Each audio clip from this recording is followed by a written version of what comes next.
En esta oportunidad vamos a revisar algunos aspectos relacionados con los estudios afromexicanos. Vamos a hacer un balance antropológico.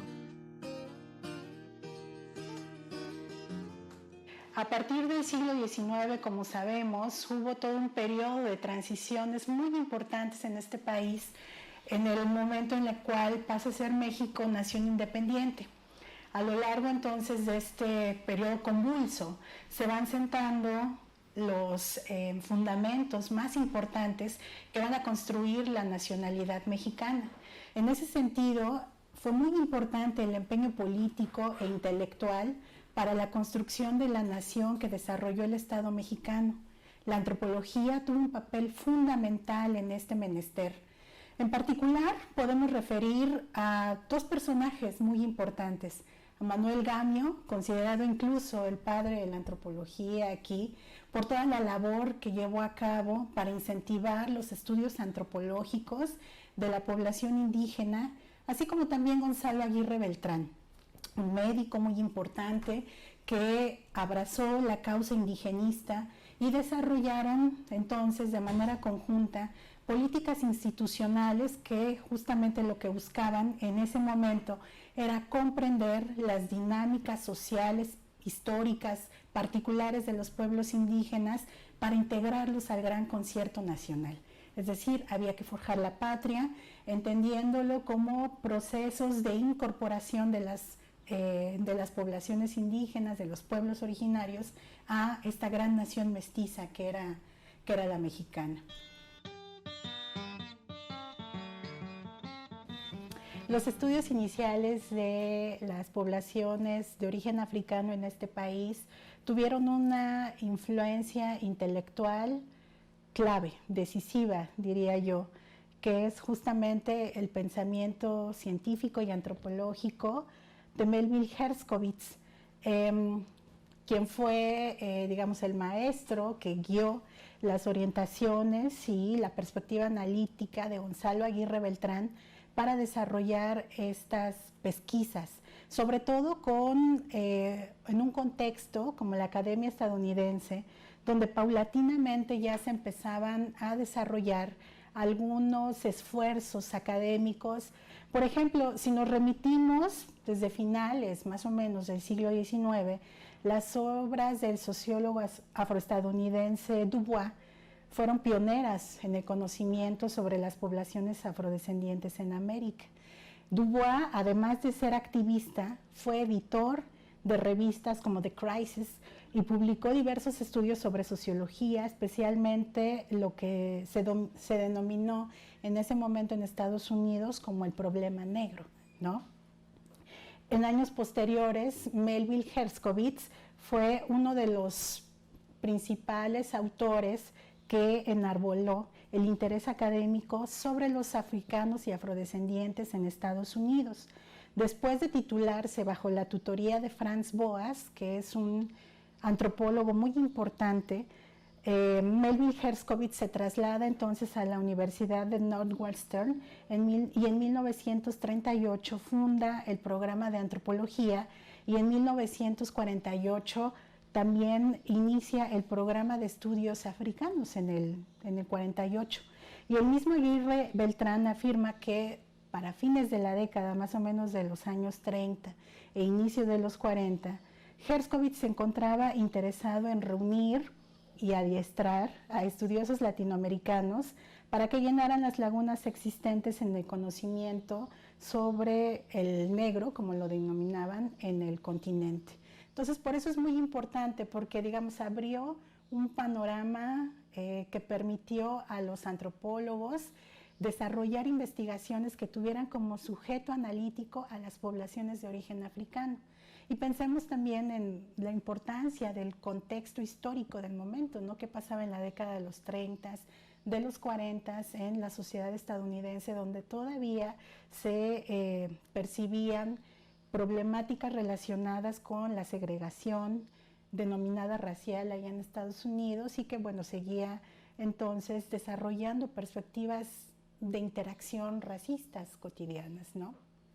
Entonces, digamos, con todos estos antecedentes,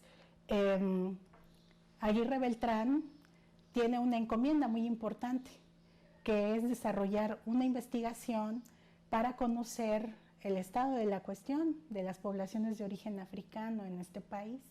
Y entonces, en 1946, se publica La población negra en México. Lo que hace Aguirre es irse al Archivo General de la Nación y revisar toda la documentación existente en este espacio tan importante para México, y en 1946 se publica esta obra. Y entonces este texto, en palabras del mismo autor, y cito a Aguirre Beltrán porque me parece importante rescatar aquí su testimonio, representó una violenta contradicción a lo que con anterioridad se sostenía: la contribución del negro a la composición genética de la población del país y el aporte de esta población a la cultura nacional tuvieron desde entonces bases firmes de sustentación.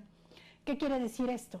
Que Aguirre Beltrán encuentra, gracias al estudio histórico que desarrolló en el Archivo General de la Nación, que las poblaciones de origen africano en el entonces periodo virreinal tuvieron una trascendencia indiscutible, que tuvieron una participación activa incluso en la conformación de la nación, pero como en el proceso de construcción de la nacionalidad mexicana había estado como interés central el estudio sobre las poblaciones indígenas, la población de origen africano quedó invisibilizada. Con el paso de los años se publica otro texto muy importante en este país que se denomina Cuicla, que es un trabajo ya mucho más etnográfico que desarrolla Gonzalo Aguirre Beltrán en 1958, en lo que se conoce hoy día como Coajinicuilapa, que es una localidad asentada en las costas del Pacífico guerrerense, es decir, el estado de Guerrero. Y es muy interesante entonces considerar la importancia de estas dos publicaciones para entender cómo es el nacimiento de un campo de estudios, en este caso para el mexicano.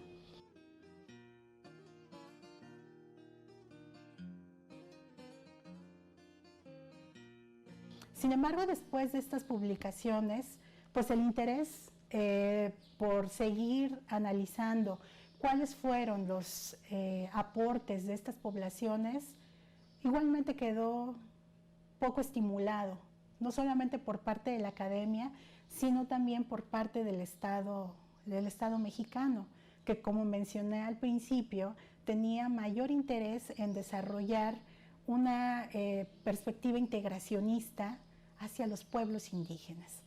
¿Esto en qué deriva? En que existe entonces un proceso de invisibilización que se acompaña con la ideología del mestizaje.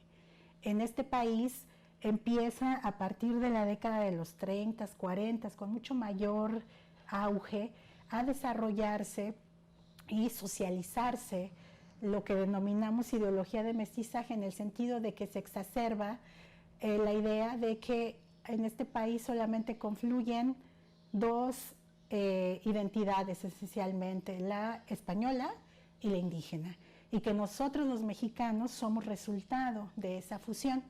Entonces también por eso se invisibiliza a las poblaciones de origen africano, acompañado de otro fenómeno también muy importante, que es el problema negro y el racismo, que también empieza a surtir efecto en ese periodo histórico, producto de los discursos científicos decimonónicos, es decir, del siglo XIX, que decían que los seres humanos estamos divididos en razas. Entonces, estos tres elementos, la invisibilización discursiva con la ideología del mestizaje y el problema del racismo, contribuyen entonces a que los afrodescendientes estuvieran ausentes en la producción académica, principalmente de mediados de la década de los años 50, 60 del siglo XX en este país.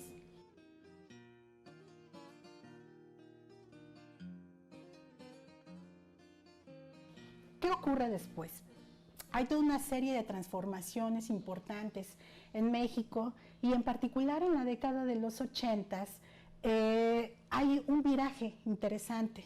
En este país, en la década de los 80 se instaura el neoliberalismo y como en otros países de América Latina. Pero además en ese contexto también lo que se lleva a cabo es una nueva forma de construir un diálogo desde el Estado con las alteridades indígenas. En ese mismo periodo también pues, los movimientos indígenas empiezan a construir movilizaciones políticas vigorosas en este país que empiezan también a generar un discurso de respeto a derechos. En este escenario se crea desde el Consejo Nacional para la Cultura y las Artes el programa Nuestra Tercera Raíz, impulsada por Guillermo Bonfil y Luz María Martínez Montiel.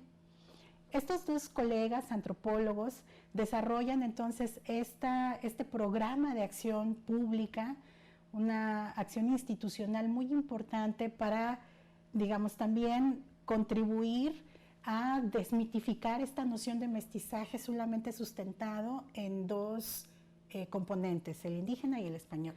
En la tercera raíz se pretendía entonces visibilizar también a las poblaciones de origen africano. Con el paso del tiempo se crea en el Instituto Nacional de Antropología e Historia el Seminario Poblaciones y Culturas de Origen Africano en México, que también ha servido como un espacio en donde no solamente se socializan, sino también gracias a la labor coordinada con la Escuela Nacional de Antropología e Historia, se desarrollan entonces investigaciones con una orientación que permite enriquecer entonces no solamente el importante papel que tienen las poblaciones de origen africano en la historia, sino también en el presente. Entonces vemos ahora un viraje, ¿no? A partir de la década de los 80s y los 90s, en México hay un esfuerzo intelectual por desarrollar más investigaciones sobre estas poblaciones. Las investigaciones que se han llevado a cabo desde la década de los 90 han estado desarrolladas en lo que se conoce aquí como la región de la Costa Chica, que es una franja costeña ubicada entre los estados del sur de este país, que se llaman Guerrero y Oaxaca. Y esta zona es la que ha derivado un cúmulo de investigación significativa, no solamente porque allí históricamente ha estado presente un número considerable de personas afrodescendientes, sino porque también aquí ha habido un proceso de articulación política muy importante, también desde la década de los 90s, en donde personas de ambos estados, de Oaxaca y de Guerrero, han estructurado organizaciones de la sociedad civil con miras a obtener reconocimiento constitucional como sujetos de derecho. Y esto también ha sido un móvil muy importante para las investigaciones que se han llevado allá. Otros trabajos han generado intereses por el tema de la identidad, las fiestas, la música, las danzas, los rituales, la medicina tradicional y la organización familiar. A lo largo de estos años en la región de la Costa Chica hay temáticas muy importantes que se han desarrollado y que sin duda nos ayudan a entender la manera en la cual se construye la compleja organización social de estos pueblos. Por ejemplo, autoras como Cristina Díaz ha desarrollado estudios sobre el parentesco y una forma alterna de establecimiento de matrimonio que se denomina queridato, por ejemplo. Es interesante cómo esta autora empieza a desarrollar una beta de investigación centrada en la manera en la cual las familias pueden apoyar la presencia de una mujer querida, ¿no? Y cuáles son los papeles que tienen en la unidad doméstica. Otras autoras como Amaranta Castillo han desarrollado estudios sobre los estereotipos, pero también se ha estudiado el tema de las danzas, principalmente las danzas o juegos de diablos, como algunos autores los han denominado, la presencia del nahualismo, los tonos, estudios como los de Carlos Ruiz, que enfatizan mucho el análisis musical, es muy interesante. El tema de la infancia que también ha desarrollado Cristina Masferrer y yo misma. Es decir, hay una creciente producción e interés que se plasma cada vez más en estudios, sobre todo para la obtención de grado, ¿no? Tanto de pregrado como de posgrado. Otros trabajos muy importantes que merece la pena referir aquí en este repaso sobre los estudios afromexicanos es la monografía desarrollada por Luis Campos, que ha sido un texto muy importante porque se desarrolla en el marco de un proyecto de investigación institucional y destaco en particular el hecho de que Luis Campos haya desarrollado una investigación que permitiera encontrar la complejidad en la construcción de las identidades de las poblaciones costachiquenses, ¿no? Es muy interesante este trabajo, ¿no? Por otro lado, digamos, entonces la Costa Chica es, desde el tiempo de Gonzalo Aguirre Beltrán, digamos, el foco de atención analítica e investigativa sobre las poblaciones de origen africano, pero también se han desarrollado pesquisas en Veracruz, que es un área ya situada más bien en la zona golfo del país, y en particular han desarrollado en los últimos años estudios que están centrados sobre todo en las expresiones culturales, artísticas, en las fiestas o los denominados fandangos y en la gastronomía, ¿no? Por ejemplo, hay autores como Antonio García de León, cuyo trabajo constituye un excelente análisis histórico de uno de los puertos más importantes de América. Recordemos que Veracruz pues, es el puerto de entrada de las poblaciones de origen africano. Y también sobre Veracruz hay autores como Odile Hoffman y Cristian Reinaudo que tienen una interesante perspectiva crítica sobre la construcción de la identidad afrodescendiente en esta zona del Golfo. Y ellos entonces hablan también y problematizan la construcción de la identidad afrocaribeña, ¿no? Por todos los lazos y vinculaciones que existen entre Veracruz con esta zona del Caribe. Y entonces así han demostrado estos colegas la complejidad en las clasificaciones y las identificaciones en esta zona del Golfo.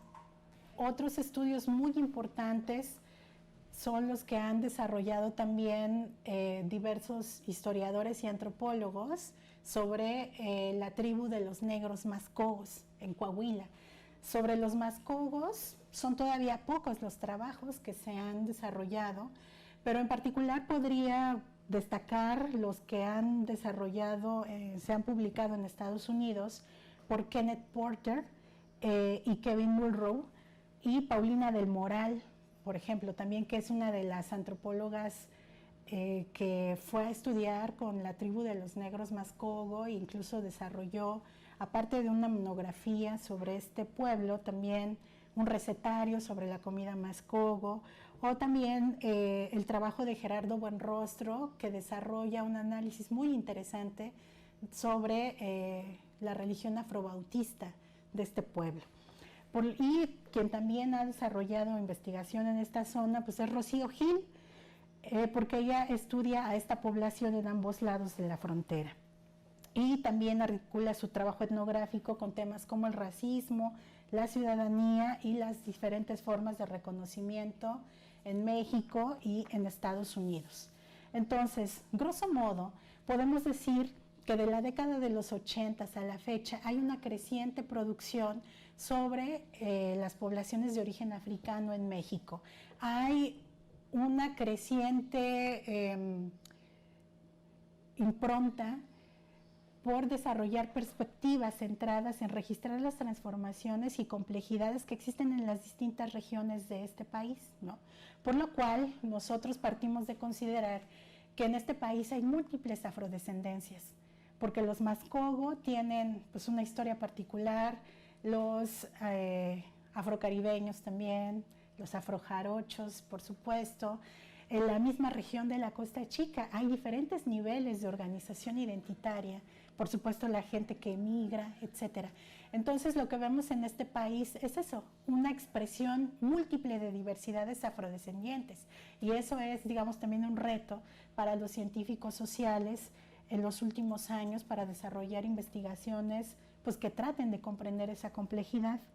Y entonces temáticas relacionadas sobre las mujeres, las niñas y los niños, los jóvenes, la participación política son muy importantes porque se compaginan también entonces con hechos sociales importantes también para la región como es la migración, las actividades económicas, el estudio del racismo, las formas de gobierno, la diversidad religiosa, el complejo salud-enfermedad, entre otros temas.